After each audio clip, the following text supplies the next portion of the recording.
Hey everybody, how's it going? And welcome. So this is going to be my impressions of my new Lexus IS350 F Sport that I just got some days ago. I really like this car. I love how it drives, but let's just get started. So I selected this car in Caviar Black, and you're seeing why I am a fan of dark colors in cars. In my opinion, this very specific black, it actually looks like a dark gray, like a very dark gray in the sunlight, as you can see right now, which is something that I really liked about this color. Another thing that came with this car, and this comes with the blackout package. You can see the video in the description down below of all the packages, the description of the package and the price. This one actually came with the 19-inch BBS wheels. So these aren't your typical wheels that come with this car. I think that the matte look makes the car look pretty good, especially since the car is all black. As you can see, the front pretty aggressive. One of the main things why I choose the IS is because of the pretty aggressive front. So all in all, I really love the look of this car. It was actually one of the first things that attracted me to it. And as you can see over here is the F Sport badge. And now on what I'm going to show you is, you see these white lines over here. That's part of some PPF that they applied to the car. It's only in like this place and on the other side, of course. They didn't charge me for it, so I didn't mind. I just want to show you real quick a little bit about the trunk area. It's pretty spacious. It has nice space for a couple of suitcases. We're going to be using this car to road trip a lot. Now onto the back seat. I'm not going to sit in the driver's side, and in a second we'll talk about why. Let me just go into the passenger side. And let's see, I'm 6'1", so I'm not that tall, but you know, a little bit above average. And as you can see, I fit pretty comfortably in the back, a little bit squished, but nothing too terrible. If you ask me, I don't think this car was designed to carry people in the back, but well, usually my family's not that tall, so they're gonna be fine going here in the back. You know, legroom wise, it's not that bad either. But yeah, definitely from all the Lexus cars that I've been in, this car was not meant to carry people in the back, at least not as bad as the RC, which the back seats are unusable. These are at least usable. Even had some vents in here for people that are sitting there. But yeah, it's not like I'm going to be hauling people back here every day.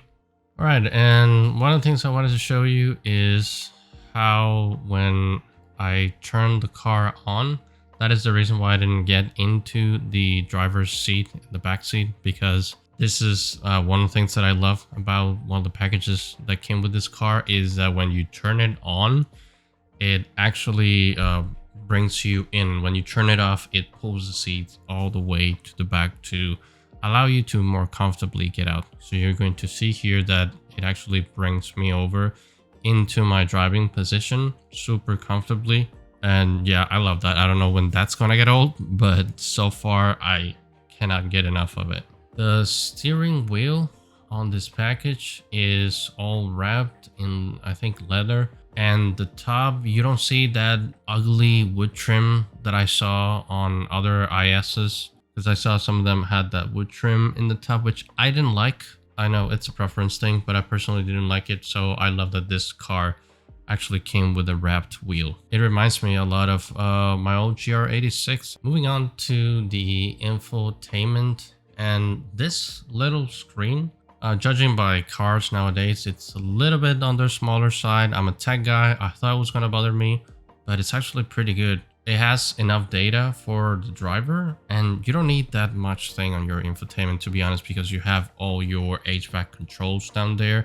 I like that it's kind of lined with the dash, so it doesn't bother you, it doesn't distract you, which is pretty important for me. Do I wish this car had a little bit more technology? Yes, but I'm actually very pleased with this particular screen. Then there's the center clock. A lot of people like to hate on the center clock. They say it's outdated. It is outdated. It's an analog clock, but it's a Lexus staple, and I think it looks pretty cool. It makes the car stands out. My wife loves it as well. Down here, you can see we have all touch HVAC, and that's pretty cool that this isn't on screen, because every car has it on screen nowadays, and I guess we'll have to get used to that, but at least not with this one. Moving on to the knob right here, you can see where you change the modes. And one of the things, you have to have the handling package for you to have the custom mode. You can see I have a custom mode and I have the Sport Plus. If you have the non-handling, so the regular IS350, you'll have Eco, Normal, and Sport, not Sport Plus. That's the difference with the handling package. If you don't have the handling package, you still get the 3 modes, just not those 2 extra modes. So this is the hold button.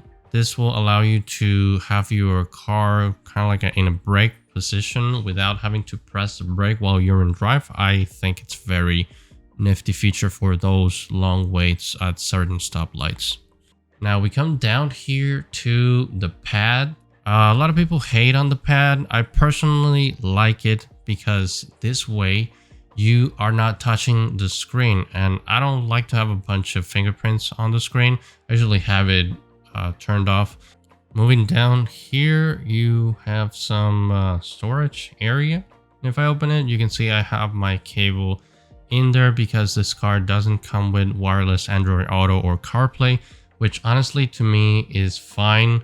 Whenever I use wireless Android Auto on my 2024 Corolla, it actually is hit or miss. Sometimes it just unplugs by itself from the wireless connection. Keep it plugged in whenever we're on a road trip, because that way it's more secure and you can just fit your phone down there. You don't need to have your phone in front of you. It's another distraction that is out of the way. Another nice feature this car has is the front facing camera actually pops up whenever you are at a stoplight. It actually signals how much space you should have between you and the car in front. Then there is this little feature right here that actually shows you not only the lines behind, but also you can see some lines to the side. So especially when you're parking next to a sidewalk or something like that, it's really helpful not to scratch your nice wheels. And my conclusions to this car. Well, if you didn't get it by now, it's amazing. I highly recommend it. If you can still get one, I don't know if the 2025s are going to be any different, but this configuration it's pretty good. The handling package, it is worth it. The navigation package, I thought it was not going to be worth it when I saw it on paper, but once you see all the other camera features, it is actually worth it. I've heard they compare this car to a Camry. This car doesn't have a comparison on the Toyota side. This is a completely different thing. It's not like where you can compare the ES is actually the luxury version of the Camry, and the LS was the luxury version of the Avalon, or at least that's what I heard. It's not the same thing with the IS. This is a totally different car. So you're going to be seeing a lot more of this car, a lot more car market tips on how to buy cars, how to have fun when going to the dealership and getting your car. So please subscribe to the channel, leave a like if you like this video, and I'll see you in the next one.